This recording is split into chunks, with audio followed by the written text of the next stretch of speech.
Nia, welcome to the Fade to Black podcast.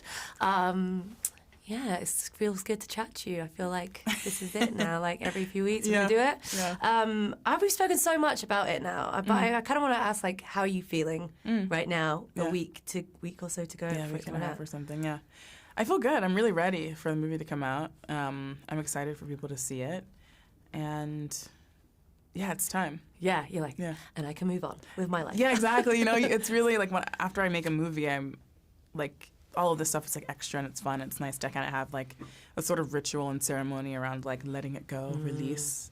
But mostly I'm just moving on to the next project or vacation, but usually the next project. And that's what I'm looking forward to now. So I want to go back to kind of the beginning, because I'm really interested in hearing certain people talk about like the pitch that they do, that big pitch. So can you tell me a little bit about what your pitch was? Yeah. Did you have like a PowerPoint presentation? Did you have a book? Like, what was it? Excuse me, just had lunch. I always do a very, very exhaustive pitch because I really want to be very clear about what my vision is. And if I don't have a vision for something, I won't pitch. So up until I figured out what I could potentially do with the film, I really wasn't gonna pitch on it or even have a conversation about it, because I was like, well, if I don't feel it, then it doesn't matter. But I think once they told me more about these three women being in the film together and it being about their relationship, I was like, oh, I can actually hang on to this. And there were some amazing set pieces that they wanted to do, and I was like, ooh, that's really fun. And it's in space, and I love space. So it was all just like it was great. So so my pitch, I usually go through like just visually and thematically what I think is important. And so with the three women, I start there and just talking about how I see them, how I see their relationships developing throughout the film, the themes that I saw and what they sent me, and how I would like kind of amplify them if I could. And then visually, like I literally talk about like camera and lenses and colors. I like kind of go into everything that I think that's sort of my initial instinct for the project. What were some of those things that like it's like a scrapbook of things, like rip this out, or like Pinterest kind of boards? Yeah, it's a keynote I usually do when I go slide by slide, and I'll talk about sound design, I'll talk about score, I'm trying to think. Oh, like I've been mentioning this a lot, but there are a couple scenes from Advent Children, Final Fantasy VII Advent Children that I pulled because I was just like, this is astounding filmmaking, and I think we can draw some of what makes it special into this movie. There are a couple sequences that are no longer in the film that I was like, ooh, this would be cool if we did like this, and so I pulled things for that. I really just want to give a visual sense of what I think makes sense and what I want to do. And we've like talked a lot about, and you've spoken a lot about the kind of working within like Marvel, but also retaining your own kind of voice. And I suppose, can you tell me a little bit more about like the writer's room, like kind of like really hashing it out and kind of working out what fits and make it seamless so that you get the story while also feeding into this happened over here, and now we're about to do this here. So make sure it all connects, please. Yeah, it's less a room and more like the writers and my exec and myself and just like passing drafts back and forth, and also just like you just get a constant stream of information about what's happening, what's changed. Oh, actually, they want to do this, not this, and now, and like so it's a lot of feedback you're getting, and then you're like, okay, let's keep molding it to figure out what it's gonna at the end of the day be the movie that they want to see. And it's an interesting way of working. It's not the way I would work on anything else, but because of what it is, that's kind of the way they found works best for them. And so you just slip into the process and sort of go with the current. Yeah, it's kind of like, because you love the comic books as well, but like the Marvel method of doing it. Yeah. I was wondering, like, I suppose, again, going to the comic books and stuff, there was a few things that you kind of mentioned before, like, were the things that was feeding into the kind of storylines. Is there specific issues, like, things that people should check out? Even not even related to that, but, like, things that were kind of, like, I don't know, like, spiritually influencing the way you wanted to tell a story from the comics? With Carol, a lot of the characterization that I wanted to get into the film was around Kelly Sue DeConnick's run, because she really took her from being Miss Marvel to Captain Marvel, and a lot of her run was about like Carol. There's one really great run where it's about her like literally choosing to be Captain Marvel. Like she gets stuck in like a time loop, and she can actually change her fate. She can actually be a normal person and not ever get into that accident. She had another great one where a big thing with Captain Marvel. It's like she's so powerful. how do you give her a problem she can't punch? And that's something that we want to do in this movie. And there's a really great Kelly Sue DeConnick run where she literally gets like, again, oh, actually it's the same one. She gets stuck in time. So she's like, I can't punch time. Like, you know what I mean? It's like I have to figure out how to get myself out of here. And there's just like great stuff about her, just how she feels about what she does and who she is and agency around that. And I think that's just kind of what appealed to me about Carol as a character and what I wanted to put into the film. And of course, you're kind of balancing three heroes. I was so interested. I was reading this interview recently with David Fincher and about how apparently he pitched, like, did you see this? Where he was like, Spider-Man, yeah. Spider-Man was like, I don't want to do origin stories. Yeah. Like, that's boring. And it's a really interesting conversation to have right now. And like, you've come in and you don't have to do that, but you're kind of doing something with Monica because she's getting used to it. So I suppose, like, how does that you find that writing a story where it's like, I kind of need to do something that serves this person who's like coming in, but also you don't want to get into the convention, right? The convention of that sort of story. Yeah. Also, because we saw her get her powers. We met her in WandaVision, and I mean, I'm much more intense about it, where I'm just like, they don't need to know anything besides what we're telling them in this movie. Don't worry about it, doesn't matter. And I think needs to be maybe a bit more balance where it's like, no, let's give them something that, you know, that we haven't seen before. Maybe they need to see how Carol got her powers and and Kamala got her powers. But for me, I'm just like, it's been,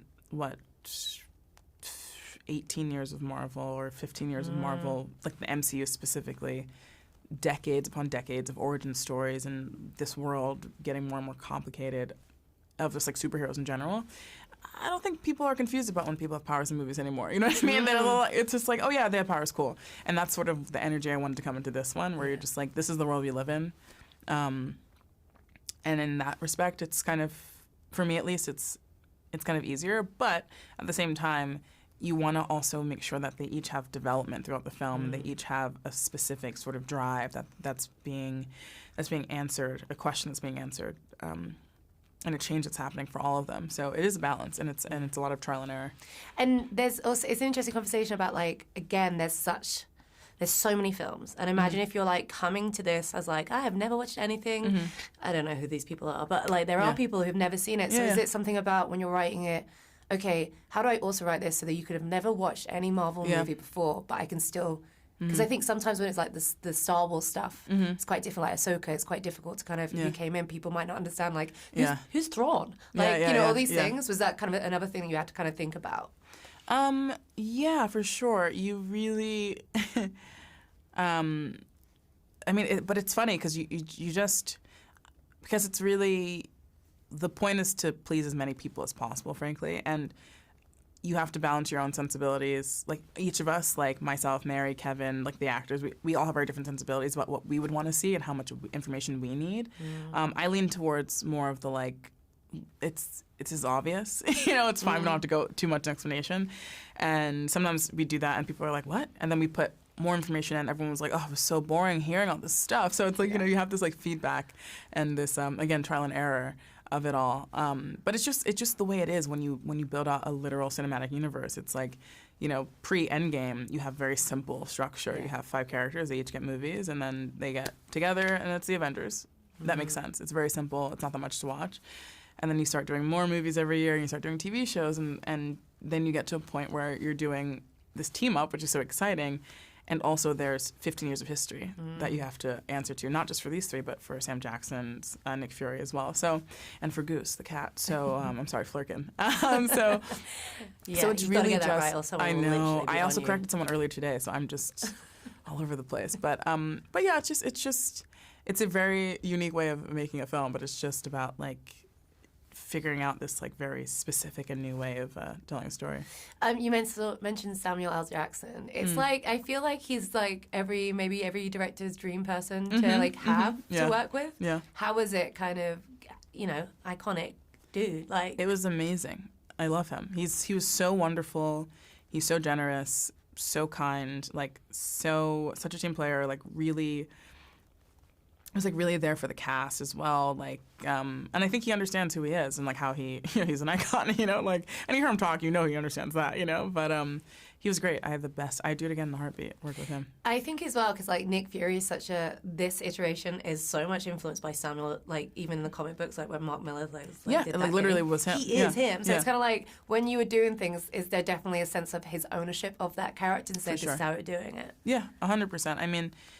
But he's very open as well, so he'd be like, "Oh, how about this or this? What do you think?" It's like it's not like it wasn't ever like I'm doing this. Good luck. It was very collaborative. But I also was so relieved because I could trust in what he was doing and know that he, not just because he's played it for so long, but that's just how Sam approaches the work. He knows who the character is inside out. He knows his lines. He's ready. He's great in rehearsal. He consummate professional, basically, and so like you can trust that he's going to do the best for the character. Yeah. So one of the big things about the kind of Marvel Easter eggs, well, there's a Star Wars one with like everyone gets their arm chopped off in every movie. That's Kevin Feige's thing, that's right? Funny. But I remember when we spoke about Candyman, and you were like, "Oh, the Jurassic Park reference." Oh, it's right. like, must go faster. Yeah, must go faster. Now, I bring this up because I was watching the latest episode of Loki, and they've also got a Jurassic Park. You know that. Oh, they do. That's thing? fun. Yeah. So I was like, have you put any specific references in this? Like, is there a Jurassic Park something somewhere? No, there's no Jurassic Park, I think, but honestly, it ends up in everything I do. Kind of. There are some fun like pop culture things in here that I don't think are in the first 20 minutes, so I'll leave for you to see when you watch it. Okay, I did appreciate the Crocs though. That's one has 3 pairs. Well, those were Bree's Crocs, and she came into set for rehearsal, and I was like, "You're wearing those?" Yes. Because I was so obsessed with like, you always see the superhero like fully kitted out. Like I wanted to see her, like half on, half off. Like what is she? Like how is she in her own space? What is she like when she's at home? Yeah. So that was big. I want to talk about, you had to do the reshoots. Like, how much did that kind of change the original from what you'd already done? And why, I suppose for you, was it kind of a sense of like screening it and working out something to fix? What was the biggest thing for you that you need to kind of change? So it was so funny coming into it. That's just part of the process, and that's how they make the movies, which, is interesting and definitely like something that as an independent filmmaker you don't get reshoots. You that script is perfect. You have to get it on the day. If you don't get it, you're done. Sometimes you can get a reshoot, but usually you don't have the money. So for me, it's like it's almost the opposite. It's like you have to be so like every step of the way, like you're done. And then here they're like, oh yeah, no, because of the way things shift and change, because it's mass market, like 5 quadrant, I think they call it. Like they've just found this other way of working. So it's just sort of a part of the process at the end of the day. Yeah. Is there a kind of line or a moment, and I suppose it's spoilers, but like this will probably come out after the movie comes out, but like is there any one that particularly you like, the improv or a line that you threw in or something that kind of worked and it just felt like, there's me? Oh, me. As in like it felt like there's some double dutch in the movie, which was really fun. There's a little part in the movie where they're practicing how to use their powers and they start doing double dutch and switching while they do double dutch. So that was really fun. So the first 20 minutes, the opening fight sequence, the fight sequence that we see in it, I adored. Yeah. Just the editing on that, like the moves. Some of the moves are just like, sick. Yeah.